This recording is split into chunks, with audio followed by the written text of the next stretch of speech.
naka-vest. What's up? Whew! After 3 months of being inactive, namamalot. ah, tagal kong nawala. Ngayon lang ulit. Whew! And so, I'm back. Kung saan saan dumadaan yung kasama namin. Dapat nag-highway na kami. Ayun, on the way kami sa Bangui.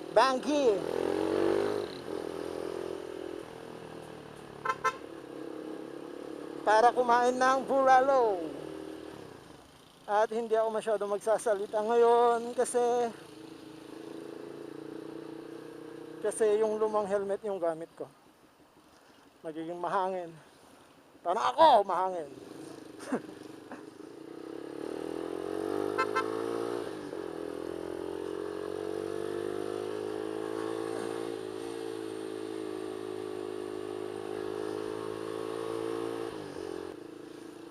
Wala namang nagbago. Tumigil lang ako sa paggawa ng video kasi hinintay ko yung pagdating nung drone para naman may ma-offer ako mas magandang content. Same pa rin naman yung motor ko. Yun pa rin, ako pa rin si Z2S Rider Ilocos. Subscribe na lang.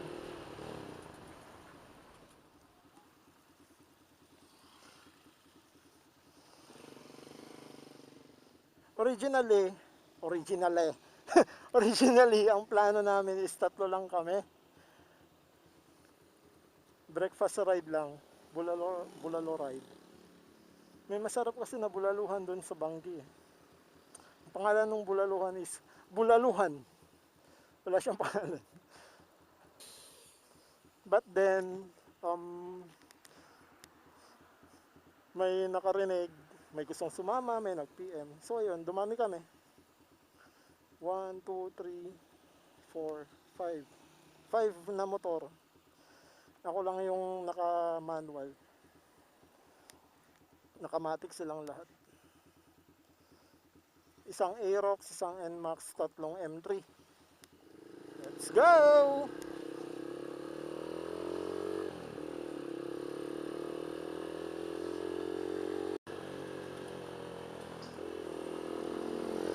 Walang signal ah.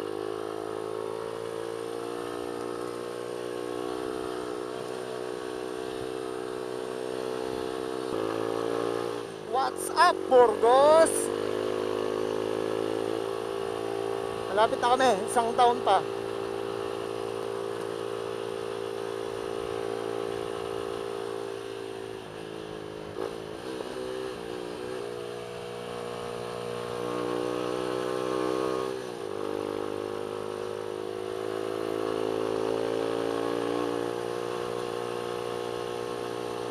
Ito, malapit na ako sa pinaka-paborito kong tanawin.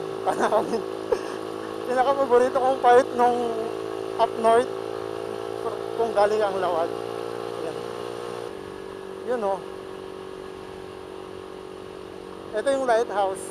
Dito naman sa kabila. Yo!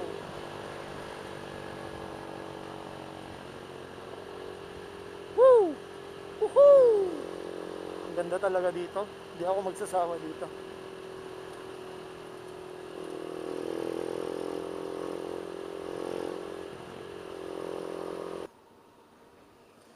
Ay, sa kasamaang palad, naka-close. Sarado. Sarado yung bulaluhan ng Bangui.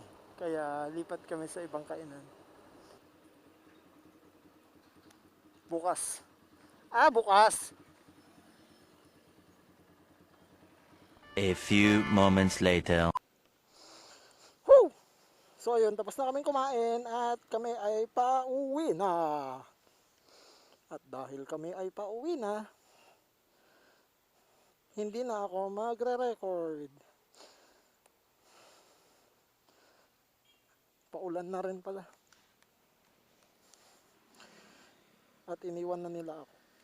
Lagi naman. Char! Woo! So ayun, ikakat ko na yung video. Check nyo na lang susunod na dito yung drone shots.